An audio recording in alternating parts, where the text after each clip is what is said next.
ফেলছে এবং আপনারা যে দেখেছেন ডিম নিক্ষেপ করছে, এই ডিমটা ওনাদেরই নাসিরউদ্দিন পাটোয়ারি সাহেবের ছেলেপেলেরাই ডিম নিক্ষেপ করছে একটা মব সৃষ্টি করার জন্য। আমাদের পরিকল্পিত পিঠা উৎসব, আমাদের ক্যাম্পাসের যে আয়োজিত পিঠা উৎসব, আমাদের পিঠা উৎসব সুন্দরভাবে চলতেছিল।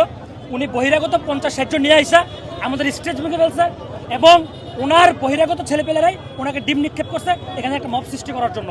তো এটা যদি না হয়, আপনি দেখেন 30 মিনিট যাবাদ রাস্তা বন্ধ করে উনি বসে আছে। কেন? এই জনদুর্ভোগ কেন? উনি আসছে, ওনাকে বয়কট করছে, স্টুডেন্ট ক্যাম্পাসের শিক্ষার্থীদেরকে বয়কট করছে, উনি রাস্তা বন্ধ করে বসে আছে জনদুর্ভোগ থাকে। ওনার চলে যাওয়া উচিত এখান থেকে।